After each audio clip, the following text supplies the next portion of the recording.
الحمد لله وكفى وسلام على عباده الذين اصطفى أما بعد فأعوذ بالله من الشيطان الرجيم بسم الله الرحمن الرحيم والفجر وليال عشر وقال تعالى في موضع آخر ويذكر اسم الله في أيام معلومات على ما رزقهم من بهيمة الأنعام وقال رسول الله صلى الله عليه وسلم ما من أيام العمل الصالح فيهن أحب إلى الله إلى آخر الحديث صدق الله العظيم وصدق رسوله النبي الكريم ونحن على ذلك لمن الشاهدين والشاكرين والحمد لله رب العالمين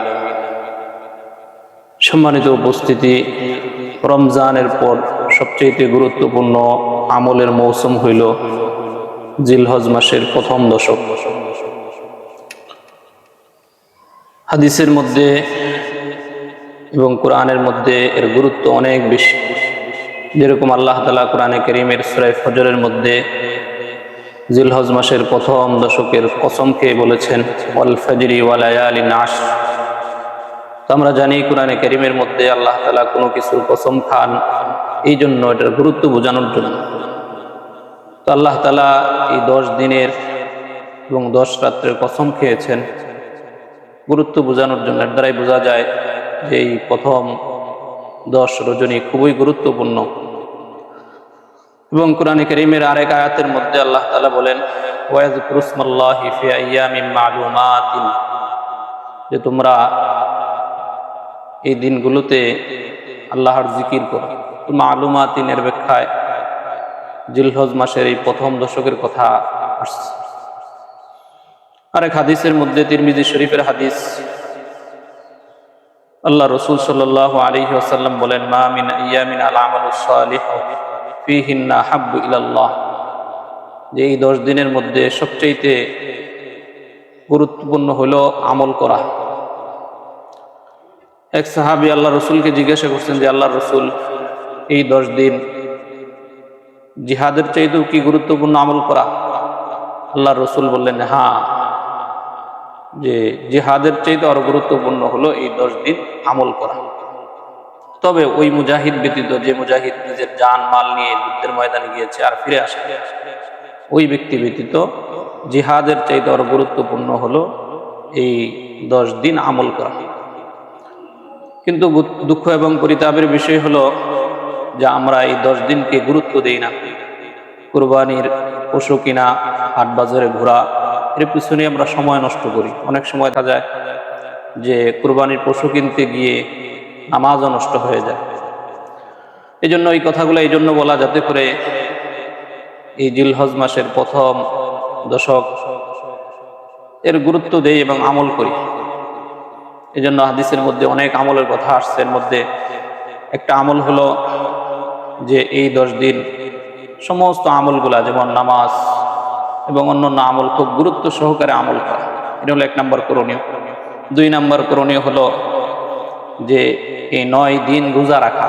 হাদিসের মধ্যে আসছে ইয়া আদিলু সিয়ামু কুল্লি লাইলাতি কুল্লা ইয়াউমিন মিনহা বিসিয়ামি সানাতিন, যে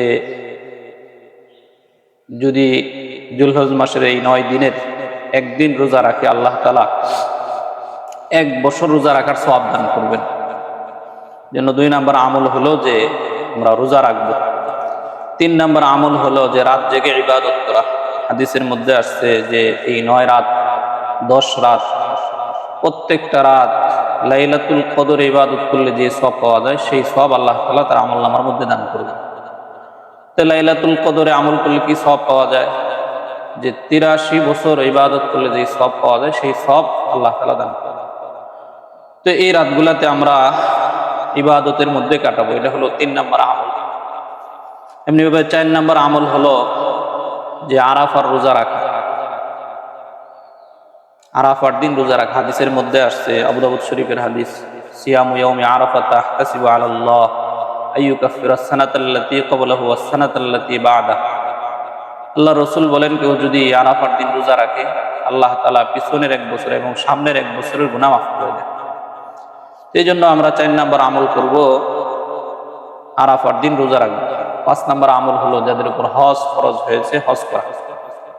6 নম্বর আমল হলো হাদিসের মধ্যে আসছে তাকবীর, অর্থাৎ আল্লাহু আকবার, আল্লাহু আকবার, এই তাকবীর বেশি বেশি বলা, তাহমিদ আলহামদুলিল্লাহ সুবহানাল্লাহ এগুলা বলা, তাহলিল লা ইলাহা ইল্লাল্লাহ বেশি বেশি।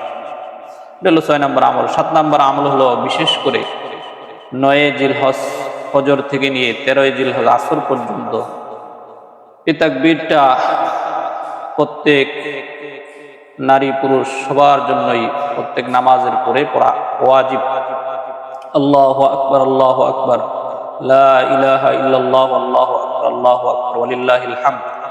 এই তাকবীরটা 9 জিলহজ ফজর থেকে নিয়ে 13 জিলহজ আসর পর্যন্ত এই তাকবীরটা বলা আবশ্যক, ওয়াজিব। এজন্য আমরা পুরুষ যারা আছি তারা জামাতের সাথে নামাজ পড়ি বা একা একই নামাজ পড়ি, এই তাকবীরটা অবশ্যই বলতে হবে।